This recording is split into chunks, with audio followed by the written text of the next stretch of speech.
Did you know that Starbucks offers over 87,000 possible drinks options? You probably never guessed that high because you only see what's on the menu. The company's core product is coffee, which can be a love-hate item, but with so many possibilities on offer, Starbucks manages to attract even the most unwavering coffee haters, with concoctions including the Christmas cookie frappuccino, the raspberry milk tea, the matcha pink drink, and even a Harry Potter-inspired butterbeer frappuccino. So how does Starbucks compare to a very different type of business? More like an organisation actually, such as the NHS. Are they completely different, or do they share some features? Grab a creamsicle frappuccino and let's examine how to handle compare questions in higher business. This is Thinkful.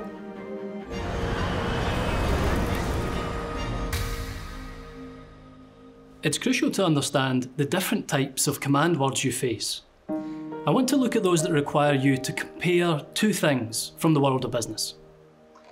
A comparison question is challenging.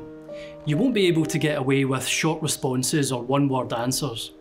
To structure an answer to compare two or more things, you need to talk about differences between those things, similarities, or both. You need to do this actively, rather than just describing two things and hoping the reader works out the difference.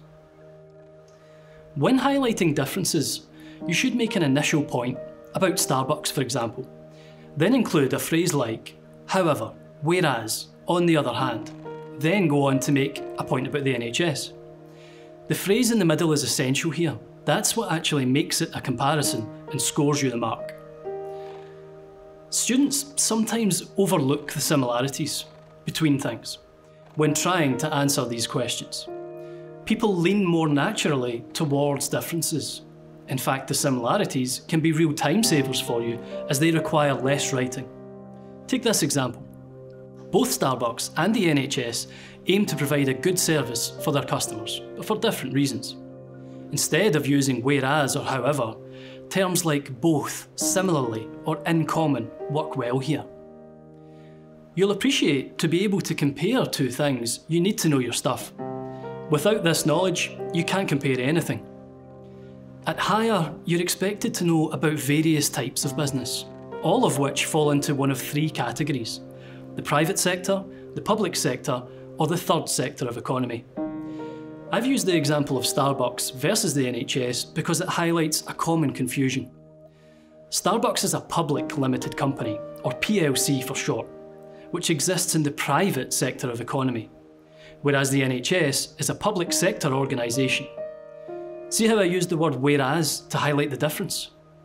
As both types of business incorporate the word public, this can cause a little confusion.